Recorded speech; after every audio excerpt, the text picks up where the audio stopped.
situations, partner, I would expect him to come out of the game now. They've got it in hand. But you and I have been around this league a long time, and every time we ask head coaches about it, hey, why don't you take your quarterback out when the game's in hand? They just kind of give us that look like that's what he's paid to do. So it's a very unusual situation. I'd want him out. They tend to leave him in.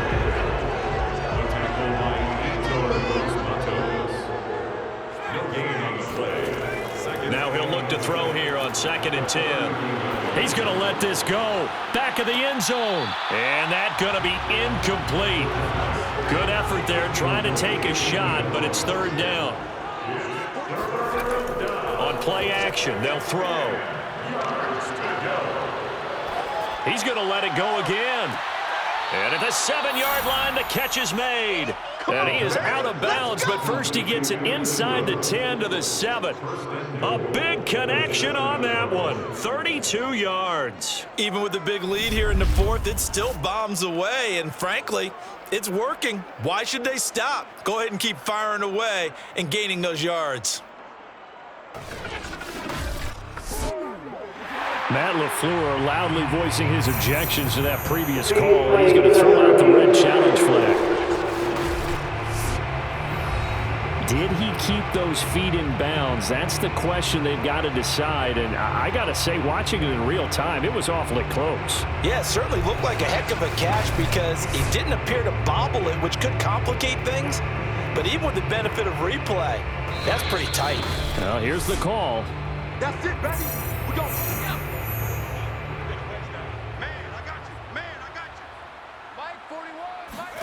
So the challenge there does not go their way. This will indeed remain a completed pass. A good rally to the football keeps him to only a yard, and it's 2nd down. It's a gain of a yard. Brings up 2nd and goal. On the draw, this is Barkley. And flags come in as he gets forward for about 3 yards. Now let's check on the call.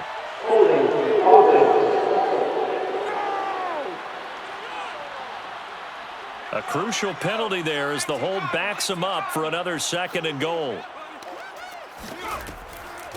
They'll try and run some clock here as they keep it on the ground. Only a yard there, and that'll bring us to 3rd and goal.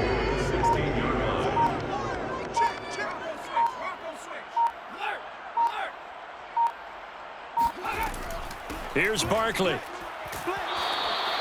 Call it no gain on the play, so no help there. And now 4th and goal.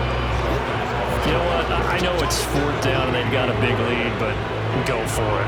Yeah, and why not, right? Because they have the big lead. But don't you have to have a little bit of admiration for these guys on the defensive side of the ball? They've been shoved around this entire game, and they're making a nice goal line stand here. It would be fun to see them stop them on 4th down, wouldn't it? Yeah, but it's like putting whipped cream on broccoli at this point. So what you're saying is they're going to go for it on 4th down. They're going to get it, aren't they?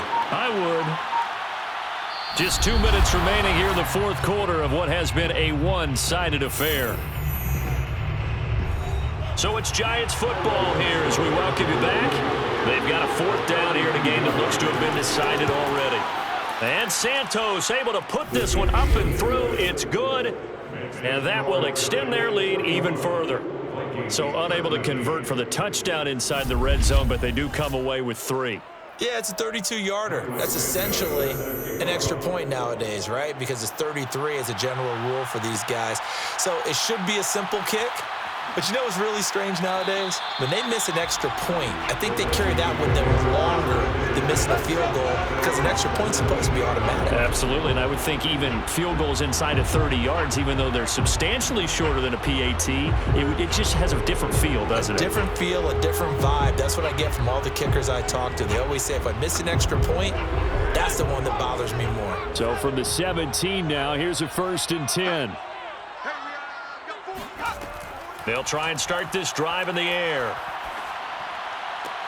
Open man here is Conklin. And able to get this across the 20 before going out of bounds.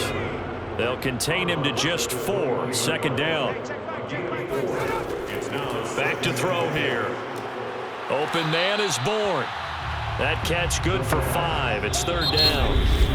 Now the Vikings will use the 2nd of their timeouts as they'll head to the sideline and talk over what to do next.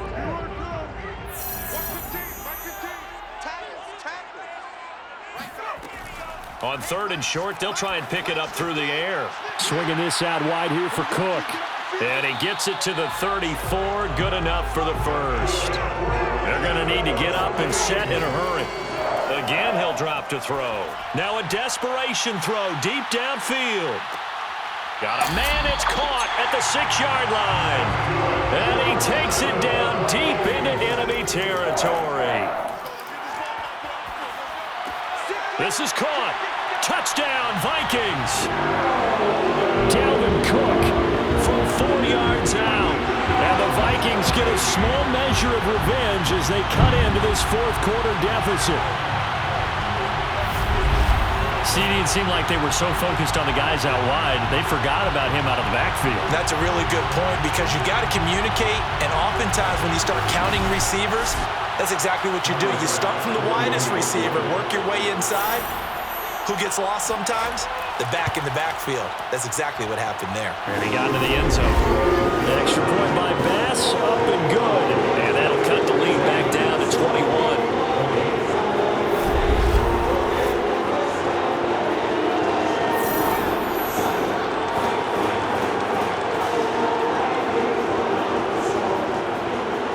So that drive spanned 5 plays. And it all culminates in a touchdown for Minnesota.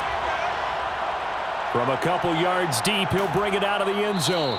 And no chance to get away as they'll get him down at about the 17-yard line. Back on offense, New York gets set to take over.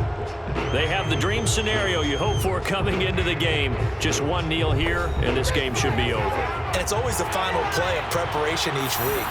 The practicing of the kneel-down formation, the victory formation. We've got a game in hand, and that's all they're going to want to do now. They'll put someone back deep just in case something goes haywire. But all in all, take the snap, kneel down, and shake hands. Yes, get out of there. Well, Charles, it's one thing to win. It's another thing to win and put up the amount of points that they did. Boy, were they clicking on offense. They can't help but feel great about themselves, can they? I mean, what a game to put up that number of points, continually feeling like they're moving the ball and things are working and clicking.